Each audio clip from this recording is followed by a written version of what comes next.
Hello friends, मैं Aryan Shukla, business advisor and founder online business workshop. आज हम बात करेंगे कि टू टाइप्स बिजनेस, अर्थात दो प्रकार के बिजनेस। एक होते हैं कि सेल्स बिजनेस, दूसरा मैन्युफैक्चरिंग बिजनेस। सेल्स बिजनेस और मैन्युफैक्चरिंग बिजनेस, इन दोनों को हम अलग अलग संदर्भों में या कहिएगा अलग अलग स्टडी करना चाहते हैं। सेल्स बिजनेस को अलग स्टडी करना चाहते हैं और मैन्युफैक्चरिंग बिजनेस को हम अलग स्टडी करना चाहते हैं। अब आप कह सकते हैं कि देखा ही जाए तो ये तो सब बिजनेस के हिस्से हैं, बिजनेस के हिस्से हैं। फिर मैन्युफैक्चरिंग बिजनेस को अलग इंडिपेंडेंट बिजनेस के रूप में हम क्यों देखना चाहते हैं, या सेल्स बिजनेस को हम इंडिपेंडेंट बिजनेस के रूप में क्यों देखना चाहते हैं। यह मान लिया कि बिजनेस से ये बिजनेस को दो पार्टों में हम क्यों डिवाइड कर रहे हैं कि अर्थात मैन्युफैक्चरिंग बिजनेस को अलग करना चाहते हैं और सेल्स बिजनेस को हम अलग करना चाहते हैं। इसलिए भी कि मैन्युफैक्चरिंग बिजनेस भी इतना अधिक डेवलप हो गया है तथा सेल्स बिजनेस भी इतना अधिक डेवलप हो गया है, जिसके कारण अब दोनों को एक साथ में रह करके एक व्यापक रूप में स्टडी करना संभव नहीं बन पा रहा है। इसलिए अब हम मैन्युफैक्चरिंग बिजनेस को अलग स्टडी करेंगे और सेल्स बिजनेस को हम अलग स्टडी करेंगे। एक कारण और भी आता है कि तमाम सारी ऐसे इफ़ेक्ट मैन्युफैक्चरिंग सेक्टर में एडजस्ट हो गए या घुल मिल गए हैं कि जिनके बैड या गुड इफ़ेक्ट सेल्स बिजनेस पर पड़ते हैं। अर्थात सेल्स बिजनेस, ये बात सही है कि सेल्स बिजनेस और मैन्युफैक्चरिंग बिजनेस एक दूसरे के पूरक हैं और बिना इन दोनों के बिजनेस अपने आप में कंप्लीट नहीं होता है।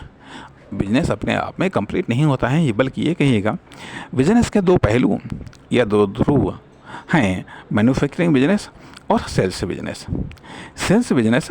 अब दोनों की अक्लमंदी, दोनों की होशियारी, दोनों की समझदारी सब अलग अलग प्रकार की है। यदि आप एक बिजनेसमैन हैं, यदि आप एक एंटरप्रेन्योर हैं, यदि आप एक बिजनेस में एंट्री करने वाले हैं, तो आपको मैन्युफैक्चरिंग बिजनेस को भी समझना पड़ेगा और सेल्स बिजनेस को भी समझना पड़ेगा। तभी आप इन दोनों को समझ करके तब आप कोई कायदे से डिसीजन आप ले सकते हैं कि मैन्युफैक्चरिंग बिजनेस में कैसे एंट्री की जाए या सेल्स बिजनेस में कैसे एंट्री की जाए। अर्थात कुछ अन्य भी कारण हैं जिन कारणों से हम मैन्युफैक्चरिंग बिजनेस को अलग समझने के लिए बाध्य हुए हैं, या फिर सेल्स बिजनेस को हम समझने के लिए अलग बाध्य हुए हैं। अर्थात सेल्स बिजनेस का इफेक्ट मैन्युफैक्चरिंग पर पड़ता है और मैन्युफैक्चरिंग बिजनेस का इफेक्ट सेल्स पर पड़ता है और इन दोनों का इफेक्ट इनकम पर पड़ता है। इन दोनों का इफेक्ट इनकम पर पड़ता है। तो अब जो मैन्युफैक्चरिंग बिजनेस है, अर्थात मैन्युफैक्चरिंग को बिजनेस हम क्यों कह रहे हैं, मैन्युफैक्चरिंग को बिजनेस हम क्यों कह रहे हैं, इसलिए कह रहे हैं क्योंकि मैन्युफैक्चरिंग भी अपने आप में मैन्युफैक्चरिंग प्लस सेल्स बराबर इनकम या प्रॉफिट, इस तरीके से बनता है। और जो सेल्स बिजनेस है, ये परचेजिंग प्लस सेल्स तब प्रॉफिट या इनकम, इसलिए ये बिजनेस बनता है। अर्थात चार फैक्टर्स उसमें कि मैन्युफैक्चरिंग प्लस सेल्स, फिर प्रॉफिट या इनकम। उसमें रॉ मटेरियल परचेजिंग होती है, इसमें तैयार प्रोडक्ट की परचेजिंग होती तब उसकी सेल्स की जाती है और उसके बाद में प्रॉफिट व इनकम जनरेट होती है। तब उसके बाद में प्रॉफिट या इनकम जनरेट होती है।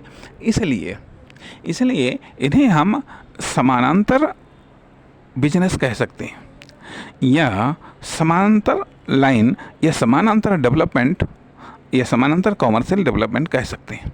तो अर्थात मैन्युफैक्चरिंग बिजनेस अलग है और सेल्स बिजनेस अलग है, इसलिए मैन्युफैक्चरिंग को भी बिजनेस के नज़रिए से देखना चाहिए और सेल्स को भी बिजनेस के नज़रिए से देखना चाहिए। अर्थात कॉमर्शियल प्रोडक्टिविटी के मामले में मैन्युफैक्चरिंग को भी देखना चाहिए और कॉमर्शियल प्रोडक्टिविटी के मामले में सेल्स को भी देखना चाहिए।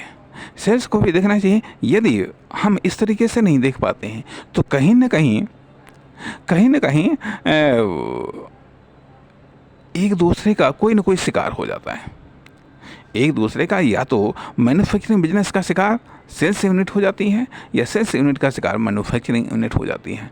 यदि दोनों एक दूसरे का शिकार हो गए तो स्वाभाविक बात है कि शिकारी तो फायदे में रहता है, लेकिन जिसका शिकार हो गया वो घाटे में चला जाता है, वो घाटे में चला जाता है। इसलिए यह ज़रूरी है कि हम मैन्युफैक्चरिंग बिजनेस को भी अलग से स्वतंत्र स्टडी करें, इंडिपेंडेंट स्टडी करें, और बिजनेस और सेल्स बिजनेस को भी हम अलग से इंडिपेंडेंट बिजनेस के रूप में हम स्टडी करें। तो अब हम आगे बात करेंगे कि आखिरकार इन सब के पहलू क्या हैं, किस तरीके से इंडिपेंडेंट बन जाते हैं। क्या ये है मैन्युफैक्चरिंग बिजनेस, क्या इंडिपेंडेंट बिजनेस स्वयं आत्मनिर्भर या सक्षम बिजनेस है? क्या सेल्स बिजनेस अपने आप में स्वयं सक्षम बिजनेस है? नमस्कार, धन्यवाद।